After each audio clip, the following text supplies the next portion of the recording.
I'm Corbett Wall with DV Auction, here with your feeder flash for Monday, April the 3rd. We're a downer market there as it was just a colossal failure to hold the ground and the leverage on the fat cattle trade last week.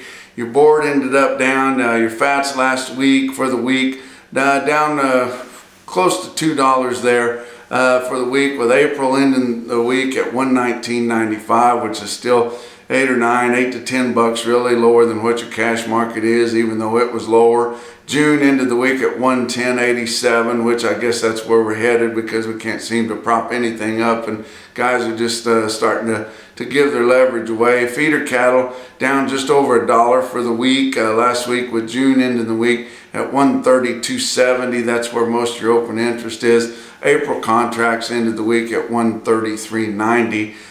Your Monday sales will sure be lower, your big volume Monday sales, as they were higher last week, as we were still thinking that guys were going to dig in and take advantage of the short supplies of market ready cattle in the northern plains, and then we were going to hold this thing together and really had a big push on feeder cattle of late, but then it started selling off late in the week as it appeared that we were not going to be able to maintain that fat cattle market. So could be rough early in the week on some of your early week feeder cattle auctions. Also, USDA crop report come in late in the week with expected plantings for corn.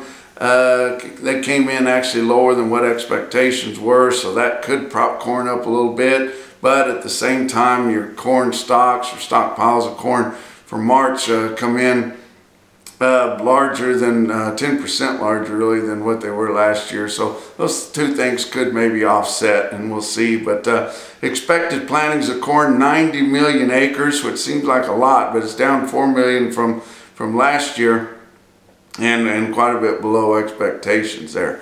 But didn't have many big Friday sales there as our runs are really starting to lighten up. One individual quote out of Bluegrass Stockyards, Richmond, Kentucky, had a load of 745-pound steers 10 o'clock Friday morning at 135.10. That's your feeder flash for Monday.